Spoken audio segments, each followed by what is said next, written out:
How were you as a child, sir? I was an ill-adjusted child. I wasn't a happy kid. I remember hating being a child. I don't remember having too much fun as a child. I think the problems were self-created, really. I had two outstanding brothers, both older than me. One was brilliant at studies and the other was brilliant at sports. And I was good at nothing. I was in boarding school from the age of 5 in a place called Nainital in UP, and so were all of us.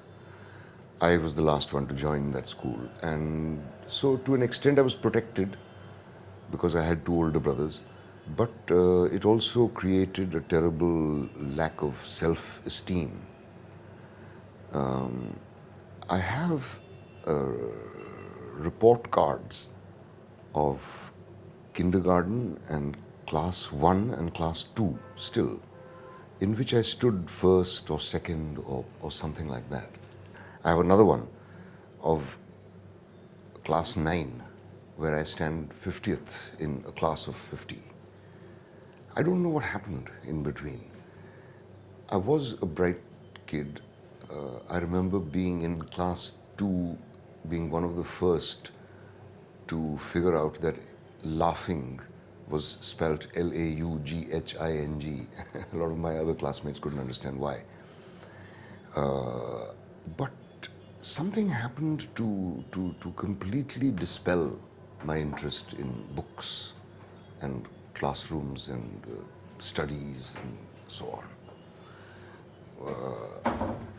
And therefore, I ended up in the sad state that I was in by the time I reached class 9. And then I discovered that I could act. How did your particular cinematic sensibility develop? Did upbringing also play a huge role, or? We saw, well, my parents never saw movies.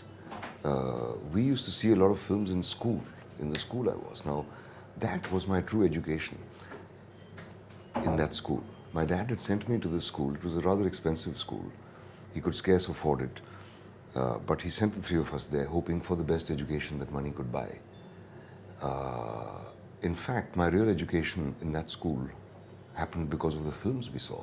We saw a film a week, and sometimes two a week, if the priests were happy with us for some reason. And we saw every kind of film as a child. I've seen everything except Indian movies. We saw American and British movies. There weren't any others available. German, French movies, of course, I didn't even know existed. But we saw everything from Citizen Kane to Mickey Mouse, you know, the whole range in between. Whoever chose those movies really knew his onions. And thus, there is the rare film, the rare old film that we catch on TV that I can't identify, you know, because I've seen them all. I saw Mr. Brando when I was a kid. I saw Lord Olivier. I saw Orson Welles. I saw Paul Muni. I also saw the great stars like Gary Cooper and Spencer Tracy. And these were the actors who I really idolized. Actors like Charles Lawton, Anthony Quinn. That was the kind of actor I always wanted to be. I knew that I wanted to be an actor from the age of about 10 or 11, I think. I was certain about it. I don't know how, but I was so utterly mesmerized by films and by the theatre that few other thoughts entered my head. So you were really focused. I've read somewhere that you don't believe talent as inborn. Talent is a lot of hard work. Yeah. Anyone could become talented provided they work really hard. Yeah. And please tell us about your time in NSD and the process of becoming an actor. Right. I was the the very first time I went on stage, and I was about 14 by then. I would never got a chance in the school plays because I was a useless student and all that. I was never even considered for a thing like the elocution contest or anything like that. It used to burn me up because I felt I could do better than a lot of the kids who were on stage there. So, in a way, it was a blessing because the fire just fed itself until it became all consuming and uncontrollable. My first passion was cricket. I gave up on cricket by the time I was 11 or 12. I knew I wasn't good enough. But acting was something that I felt I could do. And I got a bunch of friends together one day, about 4 of us, and we said, let's do a play. And we did this play called The Bishop's Candlesticks, which every school at that time always did. It's this wonderful little story about an escaped convict who comes to a bishop's house, and the bishop is a very good man and feeds him and so on, and the guy threatens him with a knife, but the bishop responds with kindness and he says, why don't you sleep here at night? And the fellow, while he's sleeping there, picks up these very expensive ornate candlesticks that the bishop's grandfather gave him or something like that, and scoots off. And the bishop wakes up and his sister says, see, I told you, you should not be so good, you should not shelter vagrants like this and so on. And the bishop says, it's all right, it doesn't matter if he took it. Meanwhile, there's a knock on the door and the police have arrived. And they've caught this guy. And they say, Monsignor, we caught this man and I recognize these candlesticks, I saw them at your house. He was trying to steal them. And the bishop says, no, he wasn't stealing them. I gave them to him. That's the play. And I played the convict, of course. And within about 10 or 15 seconds of being on stage, I knew this is where I belonged. Not that I was particularly good. I mean, at that age, at 14, you only imitate actors who you love. But for the first time, I felt a response to me. For the first time, I felt that people are registering me, you know. You can only understand what I'm saying if you've been through this kind of crushingly low self-esteem, you know, where you don't feel you're of any consequence at all. I wouldn't wish it on anyone. But the fact is that it gave me something to get out of. And the theatre gave me that. For the first time, I felt accepted, I felt appreciated, I felt of worth in some way.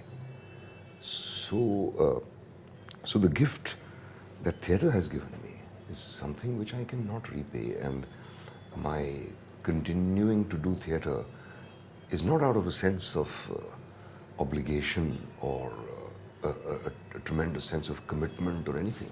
It's just because I love it. Being a dancer, I know when I dance on stage, I feel something different. I feel really powerful because you enact different roles and you become all them. And in the first play, why did you choose a convict and not the priest, not the bishop? The convict was more. More challenging. I didn't think of acting in terms of challenge at that time.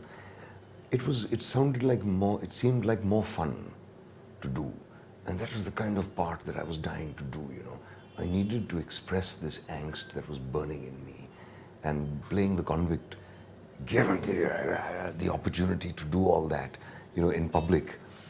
Whereas playing the bishop would have, you know, I don't think I could have done it. I was more, you're suited to certain parts, I guess. Were there any girls in your school? No, it was a boys' school, but the girls from the neighboring schools would come and watch our plays. The funny thing is that after this play, my entire life changed. I suddenly found myself, so to say. But my grades got better. I made it to the school cricket team. I was 12th man in the football team. I became known throughout the school. Everybody suddenly began to like me. And I did play after play in school through class 9, 10 and 11. There was no class 12 those days. And my dad thought I was studying. So because it raised your self-esteem? It raised, yeah, and everything got better. If there has been a turning point in my life, it's that day. And therefore my attachment to theatre and my deep appreciation of theatre. What was the best compliment you heard after that play? There was this teacher, a chemistry teacher, who absolutely hated my guts, and vice versa. And he was standing after we finished the play, and I came out. He says to me, in this absolutely sneering kind of tone, "You become an actor."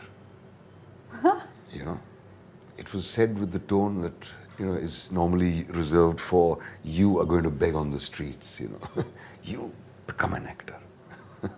It was a tone of complete dismissal, But God bless him, because it encouraged me a lot. Because anyways, now you have been successful in playing the bad role. Well, yeah. That's what it actually means. Yeah, yeah. You've said that the script is a guard. And how does a person understand what is a good script and what is not a good script? How do you actually relate that I would be able to do this? And how do you actually decide whether something is a good script or not, whether it will be suitable for the audience? Well, you cannot ever decide whether it's a good script or not. What you can decide is whether you like it or not. There's no way you can tell what kind of film it's going to turn out to be when you read the script. I've read the most awful scripts which have turned out to be wonderful films, and the other way around as well. You have to go by instinct. You have to do what you feel like doing. That's the only rule I've set myself. I've only done what I felt like doing. For whatever reason. You may feel like doing it because you like the part. You may feel like doing it because it's a good team. You may feel like doing it because the project sounds like fun. You may feel like doing it because it's being shot in Kerala. You may feel like doing it because there's lots of money. For whatever reason, I only go by whether I feel like doing this or not. And I haven't always been right in my choices. There is no other way you can judge.